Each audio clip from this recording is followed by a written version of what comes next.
Hello friends, welcome back to my channel. So friends, आज का ये जो वीडियो है क्लास 7 सुनारी दो टेक्स्ट बुक से पार्ट 16 जो हमारा है बूढ़ी काकी, मौखिक, लिखित और दीर्घोत्तरीय प्रश्न इस वीडियो में हम लोग देखेंगे। तो आइए वीडियो शुरू करते हैं।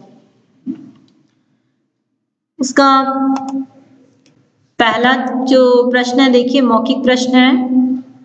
मौखिक प्रश्न में पहला जो प्रश्न है, काकी ने सारी संपत्ति किसके नाम लिख दी थी? इसका उत्तर है काकी ने अपनी सारी संपत्ति अपने भतीजे बुद्धिराम के नाम लिख दी थी।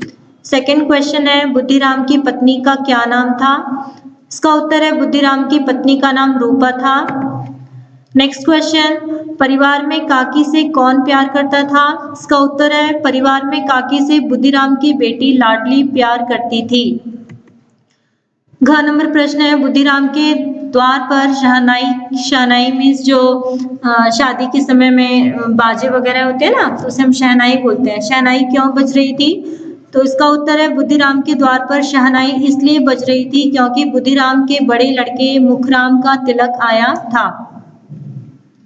अगला प्रश्न है, बूढ़ी काकी पश्चाताप क्यों कर रही थी? इसका उत्तर है बूढ़ी काकी अपनी जल्दबाजी पर दुखी होकर कोठरी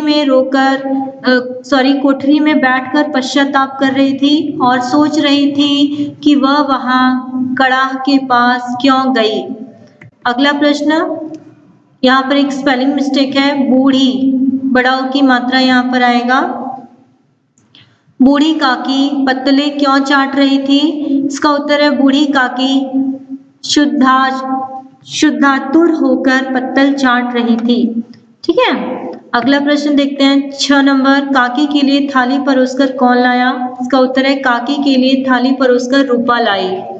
लघु उत्तरीय प्रश्न की तरफ चलते हैं। इसका क नंबर देखते हैं, काकी ने अपनी सारी संपत्ति किसे और क्यों दे दी? इसका उत्तर है काकी ने अपनी सारी संपत्ति अपने पति के भतीजे के नाम लिख दी थी क्योंकि काकी के लिए उसके सिवा इस दुनिया में अब कोई न था। अगला प्रश्न ख नंबर, काकी की संपत्ति की वार्षिक आय कितनी थी? इसका उत्तर है काकी की संपत्ति की वार्षिक आय 150 रुपए से कम न थी। अगला प्रश्न, बुद्धिराम की सुचेष्टा को कौन सा भय दबाए रखता था? इसका उत्तर है बुद्धिराम की सुचेष्टा को विशेष व्यय का भय दबाए रखता था। ग नंबर, काकी की शरण लेना लाडली को महंगा क्यों पड़ता था? उत्तर, काकी की लोलुपता के कारण उनकी शरण लेना लाडली को महंगा पड़ता था। अगला अंग नंबर देखिए प्रश्न, रूपा की कड़वी बातें सुनकर काकी ने क्या किया? इसका उत्तर है रूपा की कड़वी बातें सुनकर काकी चुपचाप रेंगती हुई अपनी कोठरी में चली गई। अगला प्रश्न, बुद्धिराम ने काकी के साथ कैसा व्यवहार किया? इसका उत्तर है बुद्धिराम ने काकी के साथ वैसा ही व्यवहार किया जैसा कि एक निर्दयी महाजन अपने किसी भगोड़े और बेईमान कर्जदार के साथ करता है। उन्होंने काकी के दोनों हाथ पकड़कर उन्हें घसीटते हुए लाकर कोठरी में धम्म से पटक दिया। अगले प्रश्न की तरफ चलते हैं। लाडली को नींद क्यों नहीं आ रही थी? इसका उत्तर है लाडली ने काकी को देने के लिए अपने हिस्से की पूड़ियां पिटारी में बचाकर रखी थी। काकी को खिलाने की खुशी में उसे नींद नहीं आ रही थी। अगला देखिए दीर्घ उत्तरीय प्रश्न है, बुढ़ापे में बचपन का पुनरागमन होता है। पाठ के आधार पर इस कथन को अपने शब्दों में स्पष्ट कीजिए। इसका उत्तर है बुढ़ापे में संभवतः बचपन का पूरा पुनरागमन ही हुआ करता है। इस अवस्था में लोग बच्चों जैसी जिद करते हैं। वृद्धों एवं बच्चों की प्रकृति प्रायः समान दिखाई देती है। इच्छा पूर्ति की जिद तथा इच्छा पूर्ति के पश्चात समस्त तिरस्कार और अपमान को भूल जाने का गुण बच्चों और वृद्धों में समान रूप से देखा जा सकता है। अगले प्रश्न की तरफ चलते हैं। ख नंबर, बुद्धिराम द्वारा काकी से किए गए वादे केवल सब्ज बाग थे, कैसे? स्पष्ट कीजिए।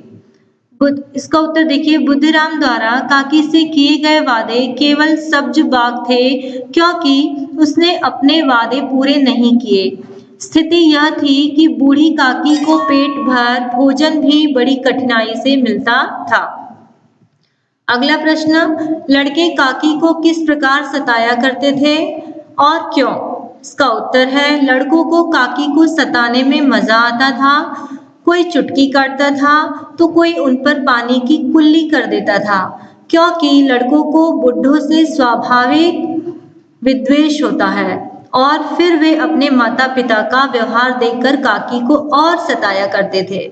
ठीक है, जो बच्चे थे, लड़के थे, वे काकी को बहुत सताते थे और इस प्रकार से सताते थे। अगला प्रश्न घ नंबर, काकी धीरे धीरे रेंगती हुई कड़ाहे के पास आकर क्यों बैठ गई? इसका उत्तर है, काकी धीरे धीरे रेंगती हुई कड़ाहे के पास आकर बैठ गई क्योंकि वे क्षुधावर्धक सुगंध से लालायित हो उठती थी और उन्हें वहां जाकर बैठने से कुछ धैर्य महसूस हुआ था। अगला प्रश्न, लाडली की आवाज सुनकर काकी की क्या प्रतिक्रिया हुई? उत्तर, लाडली की आवाज सुनकर काकी ने उसकी आवाज पहचानी और फौरन उठ बैठी।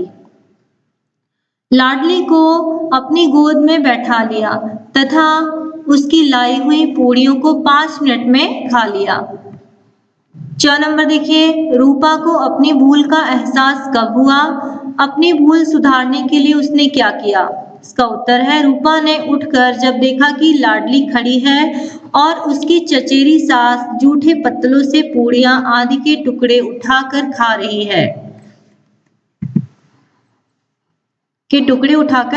है, तब उसे अपनी भूल का एहसास हुआ और वह सोचने लगी कि मैं कितनी निर्दयी हूँ, जिसकी संपत्ति से हमें 200 रुपया वार्षिक आय होती है, उसी की ऐसी दुर्गति मीन्स बुरी हालत हो जाना।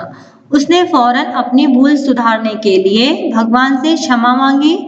इसके साथ ही फटाफट खाने का सारा सामान थाली में सजाकर बूढ़ी काकी के लिए ले आई तथा काकी से भी क्षमा मांगी, मीन्स सॉरी बोला। अगला प्रश्न देखिए, 6 नंबर, आपके विचार से बुद्धिराम और रूपा को काकी के साथ कैसा व्यवहार करना चाहिए था? इसका उत्तर है, हमारे विचार से बुद्धिराम और रूपा को काकी के साथ अच्छा व्यवहार करना चाहिए था, क्योंकि बूढ़ी काकी का उनके सिवाय और कोई न था। अतः बूढ़ी काकी की समुचित देखरेख तथा उनकी आवश्यकता का ध्यान रखना उन दोनों का धर्म था। इसके अतिरिक्त उन्होंने सारी संपत्ति अपने भतीजे बुद्धिराम के नाम लिख दी थी। उन दोनों को काकी की सेवा करनी चाहिए थी। इससे काकी की आत्मा प्रसन्न होकर उन दोनों को भरपूर आशीर्वाद और दुआएं देती। तो यहाँ पर हमारा ये वीडियो समाप्त हुआ। उम्मीद है आपको ये वीडियो अच्छा लगा। अगर वीडियो अच्छा लगा तो प्लीज चैनल को लाइक, शेयर और सब्सक्राइब जरूर करें। मिलते हैं हम लोग फिर से अपनी नई वीडियो के साथ, तब तक के लिए धन्यवाद।